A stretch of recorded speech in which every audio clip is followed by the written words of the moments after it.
I'm standing at the intersection between worlds, and I feel good. Everything is so calm, so still. The steels are telling her story. She needs us, and we need her. This is not over yet. We need to start again and find the sparks. But this time, it will be different. Because this time I know I have crossed the final frontier.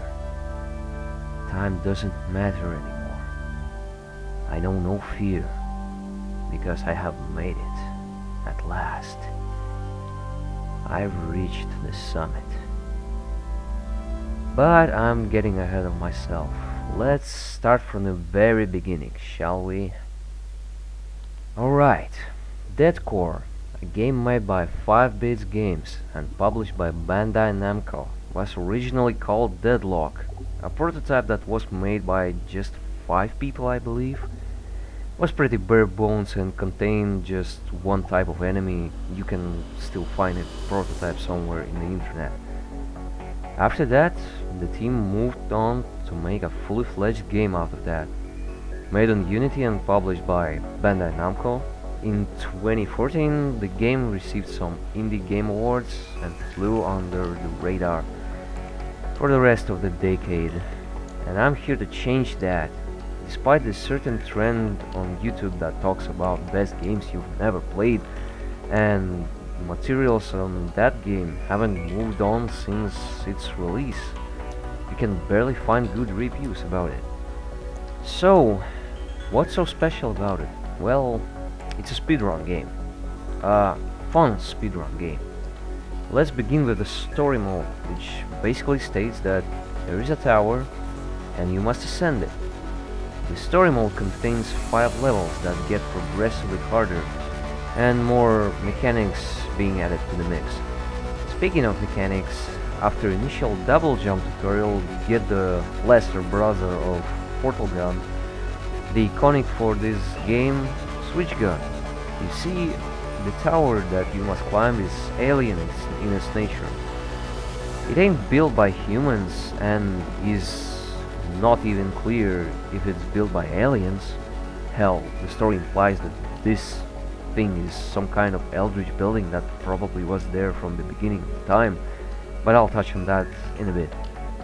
The path to the summit is locked by lots of security measures.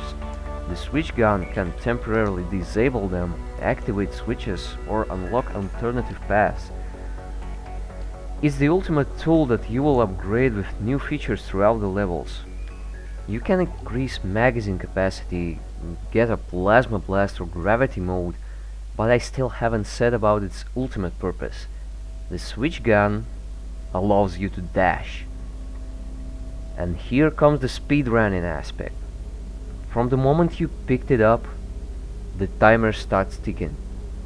It's literally on your iron sights and you know that you have to go fast.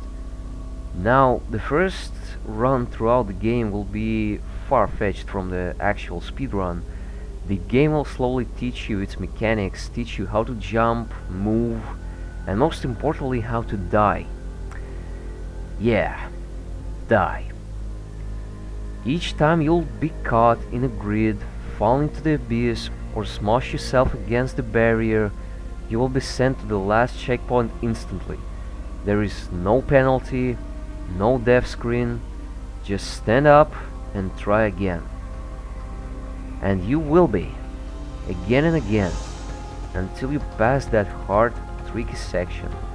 Annoying grid or guardian, obstacle course that throws you into the pit or launches you at 300 kilometers per hour. And if you fail, you just get sent back to this wacky green plate and try again. Honestly speaking, my first playthrough took me about 5.5 hours to complete. You can also take different paths throughout the levels and even make some shortcuts on all 5 levels until you eventually reach the summit.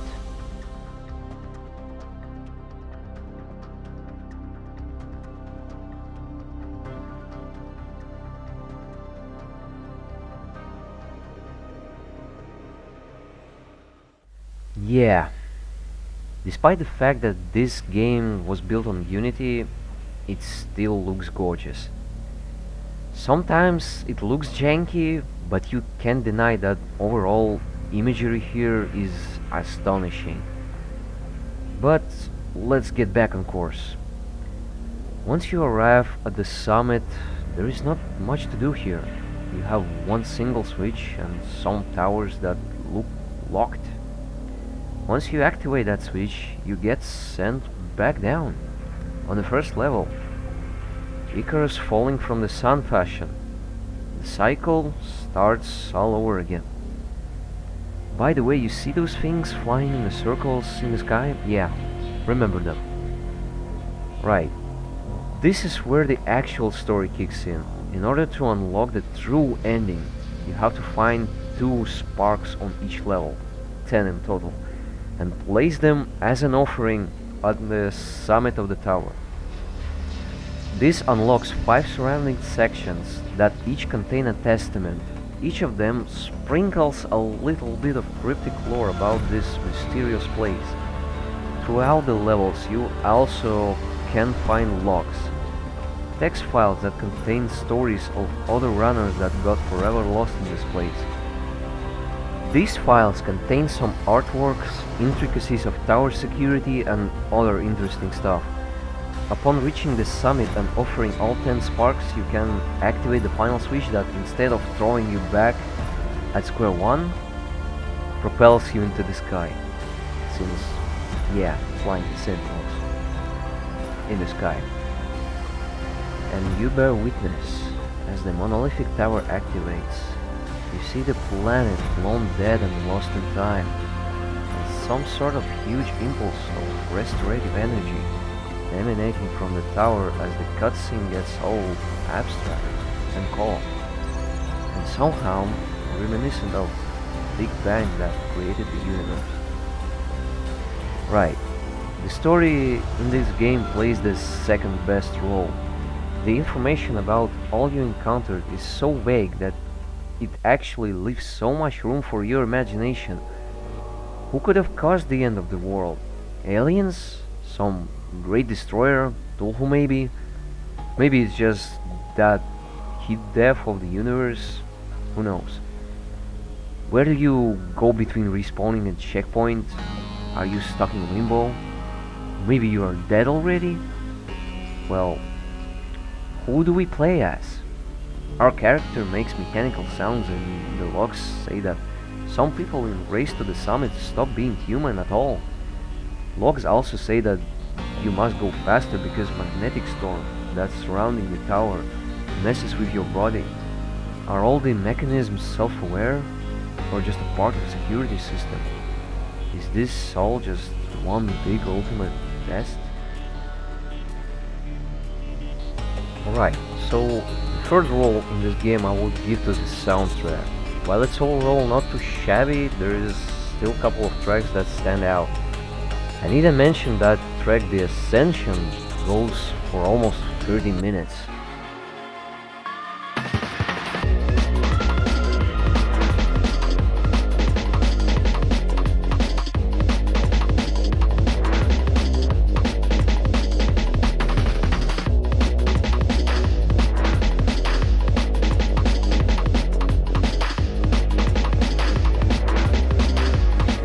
And of course, the first role goes to the gameplay, and especially to the design of the levels. Because if you look closer, you will notice that a lot of the environment are just made up out of dozens of simple shapes, like Lego of some sort. It executions so creatively that it never gets boring. Honestly, I should say that this game just brims with creativity, something that we don't get enough of today, which is why indie genre becomes so popular while AAA projects stagnate in infinite games as a service loop. I love this game with my whole heart. I replay it every year, and there is just something in the atmosphere of this game that's always appealed to my very soul.